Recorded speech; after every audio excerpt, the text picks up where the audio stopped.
5 ஆண்டு கால திமுக ஆட்சியில் யாரும் செய்யாத பல சாதனைகளை முதலமைச்சர் செய்துள்ளதாக திமுக அமைப்பு செயலாளர் ஆர்.எஸ். பாரதி தெரிவித்துள்ளார். சென்னை வடக்கு மாவட்டம் சார்பில் மதச்சார்பற்ற முற்போக்கு கூட்டணியின் ஆர்.கே. நகர் தொகுதி வேட்பாளர் ஜே. எபினேசரின் அறிமுக கூட்டம் மற்றும் அனைத்து கட்சியின் செயல் வீரர்கள் கூட்டம் டோல்கேட்டில் நடைபெற்றது. சென்னை வடக்கு மாவட்ட செயலாளரும் பெரம்பூர் தொகுதி வேட்பாளருமான ஆர்.டி. சேகர் எம்எல்ஏ மற்றும் கூட்டணி கட்சி நிர்வாகிகள் பலர் பங்கேற்றனர். கூட்டத்தில் பங்கேற்று உரையாற்றிய திமுக அமைப்பு செயலாளர் ஆர்.எஸ். பாரதி, சென்னையில் திருவொற்றியூர் விம்கோ நகர் வரையிலான மெட்ரோ ரயில் திட்டத்தை சாத்தியமானதற்கு முத்தமிழறிஞர் கலைஞர்தான் காரணம் என்று கூறினார். தமிழ்நாட்டில் 5 ஆண்டு காலத்தில் திமுக ஆட்சியில் முதலமைச்சர் செய்துள்ள சாதனைகளைப் போல் வேறு யாரும் இதுவரை செய்ததில்லை என்று தெரிவித்தார்.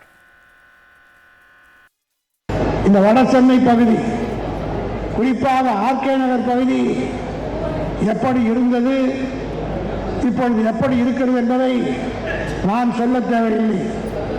உங்கள் மனசாட்சி நிச்சயமாக இந்த வளர்ச்சியை பாராட்டும் என்பதை, குறிப்பாக இந்த மெட்ரோ திருவொற்றியூர் எண்ணூர் நம்முடைய விம்கோ வரை வருவதற்கு காரணமாக இருந்தது அன்றைக்கு கலைஞருடைய ஆட்சியிலே கலைஞர் தான் இந்த மெட்ரோவை இந்த பகுதிக்கு கொண்டு வந்தார்.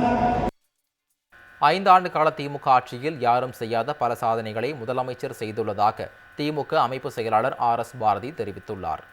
சென்னை வடக்கு மாவட்டம் சார்பில் மதச்சார்பற்ற முற்போக்கு கூட்டணியின் ஆர்.கே. நகர் தொகுதி வேட்பாளர் ஜே. எபினேசரின் அறிமுக கூட்டம் மற்றும் அனைத்து கட்சியின் செயல் வீரர்கள் கூட்டம் டோல்கேட்டில் நடைபெற்றது.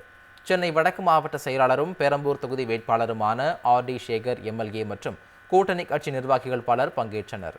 கூட்டத்தில் பங்கேற்று உரையாற்றிய திமுக அமைப்பு செயலாளர் ஆர்.எஸ். பாரதி, சென்னையில் திருவொற்றியூர் விம்கோ நகர் வரையிலான மெட்ரோ ரயில் திட்டத்தை சாத்தியமானதற்கு முத்தமிழறிஞர் கலைஞர்தான் காரணம் என்று கூறினார். தமிழ்நாட்டில் 5 ஆண்டு காலத்தில் திமுக ஆட்சியில் முதலமைச்சர் செய்துள்ள சாதனைகளைப் போல் வேறு யாரும் இதுவரை செய்ததில்லை என்று தெரிவித்தார். இந்த வட சென்னை பகுதி, குறிப்பாக ஆர்.கே. நகர் பகுதி எப்படி இருந்தது, இப்பொழுது எப்படி இருக்கிறது என்பதை நான் சொல்ல தேவையில்லை. உங்கள் மனசாட்சி நிச்சயமாக இந்த வளர்ச்சியை பாராட்டும் என்பதை, குறிப்பாக இந்த மெட்ரோ திருவொற்றியூர் எண்ணூர் நம்முடைய விம்கோ வரை வருவதற்கு காரணமாக இருந்தது அன்றைக்கு கலைஞருடைய ஆட்சியிலே கலைஞர் தான் இந்த மெட்ரோவை இந்த பகுதிக்கு கொண்டு வந்தார்.